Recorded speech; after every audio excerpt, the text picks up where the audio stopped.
Cinema മേഖലയിലെ ലഹരി ഉപയോഗത്തിൽ പിടിമുറുക്കി എക്സൈസ്. നടിയുടെ വെളിപ്പെടുത്തലിന്റെ അടിസ്ഥാനത്തിൽ ഷൈൻ ടോം ചാക്കോയ്ക്കെതിരെ അന്വേഷണം നടത്തും. ലഹരിക്കെതിരെ കർശനമായ നടപടികളാണ് സംസ്ഥാന സർക്കാർ സ്വീകരിക്കുന്നതെന്ന് മന്ത്രി എം.ബി. രാജേഷ് പറഞ്ഞു. സംസ്ഥാനത്ത് ലഹരിക്കെതിരായ കർശനമായ പരിശോധനകളാണ് നടന്നുകൊണ്ടിരിക്കുന്നത്. സിനിമാ മേഖലയിലടക്കം എക്സൈസിന്റെ പരിശോധന ഊർജിതമായി തുടരുമെന്ന് മന്ത്രി എം.ബി. രാജേഷ് വ്യക്തമാക്കി. ഷൈൻ ടോം ചാക്കോയ്ക്കെതിരെ നടിയുടെ വെളിപ്പെടുത്തലിന്റെ അടിസ്ഥാനത്തിൽ എക്സൈസ് കൂടുതൽ അന്വേഷണം നടത്തുമെന്നും മന്ത്രി എം.ബി. രാജേഷ് കൂട്ടിച്ചേർത്തു. ഇവിടെ ലഹരി എന്നേ നമ്മൾ കാണുന്നുള്ളൂ. അതെവിടെ എന്നുള്ളത് സർക്കാരിൻ്റെ മുമ്പിലുള്ള പ്രശ്നമല്ല.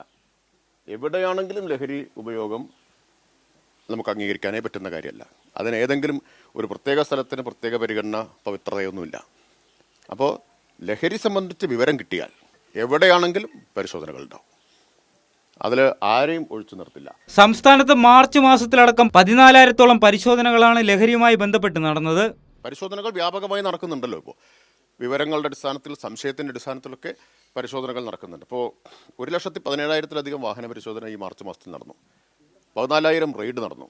10,000 കേസുകൾ എടുത്തു. 3,000 പേരെ അറസ്റ്റ് ചെയ്തു. അപ്പോൾ ഒരു ഭാഗത്ത് ഓപ്പറേഷൻ ക്ലീൻ സ്ലേറ്റ് എക്സൈസ് നടത്തുന്നു, മറുഭാഗത്ത് ഓപ്പറേഷൻ ഡി ഹണ്ട് പോലീസ് നടത്തുന്നു. കൈരളി ന്യൂസ്, പാലക്കാട്.